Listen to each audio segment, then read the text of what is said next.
नमस्कार, मैं नीलम काश्यप। आप देख रहे हैं देश का बढ़ता हुआ channel live first. Kangra airport funding पर सरकार को सौंपी रिपोर्ट। कांगड़ा के गग्गल एयरपोर्ट विस्तार से नए फंडिंग फॉर्मूले पर मुख्य सचिव प्रबोध सक्सेना ने राज्य सरकार को रिपोर्ट सौंप दी है। राज्य सरकार भारत सरकार की housing and urban development corporation यानी हुडको के फंडिंग फॉर्मेट पर विचार कर रही है। हुडको ने कांगड़ा एयरपोर्ट में निवेश की इच्छा जताई थी।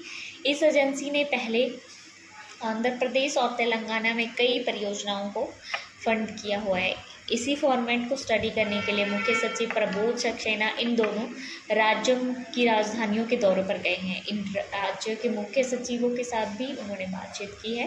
हुडको ने कांगड़ा एयरपोर्ट की फंडिंग के लिए राज्य सरकार से सिर्फ गारंटी पत्र मांगा था। इस गारंटी पत्र से क्या अब सरकार की वार्षिक लोन लिमिट जुड़ेगी? इस संभावना को राज्य सरकार पहले देख रही है। केंद्र सरकार ने राज्य की लोन लिमिट पहले से ही तय कर रखी है। दूसरा तरीका किसी पब्लिक सेक्टर्स अंडरटेकिंग के नाम पर इस निवेश को लाने का है।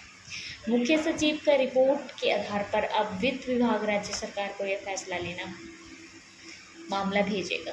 इसके बाद मुख्यमंत्री के स्तर पर निर्णय लिया जाना है। गग्गल एयरपोर्ट के विस्तार का प्रोजेक्ट मुख्यमंत्री सुखविंदर सिंह सुक्खू की प्राथमिकता का है, इसलिए हर संभावना पर विचार किया जा रहा है। राज्य सरकार हुडको की तरफ इसलिए आकर्षित हुई है क्योंकि कांग्रेस शासित तेलंगाना में हुडको ने 12,677 करोड़ के 12 प्रोजेक्ट लोन के जरिए मंजूर किए हुए हैं।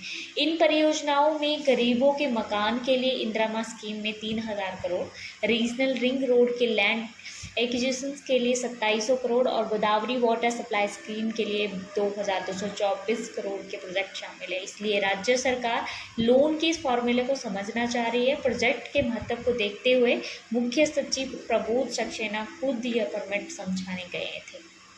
वह विजयवाड़ा और हैदराबाद का दौरा करके लौटे हैं और अपनी रिपोर्ट भी दे चुके हैं। फंडिंग पर निर्णय सिर्फ राज्य सरकार को लेना है। कांगड़ा एयरपोर्ट के विस्तार के लिए राज्य सरकार को भूमि अधिग्रहण पर ही 3500 करोड़ का खर्च करने हैं। अभी तक राज्य सरकार करीब 400 करोड़ भूमि अधिग्रहण के बाद प्रभावितों को बांट चुकी है, जबकि 900 करोड़ के अवार्ड हो चुके हैं। आप जुड़े रहिए लाइव फर्स्ट टीवी के साथ। धन्यवाद। राजनीति की धार हो या खेल की रफ्तार, गांव की चौपाल हो या शहरों का धमाल, आप तक पहुंचेगी हर एक खबर सबसे पहले।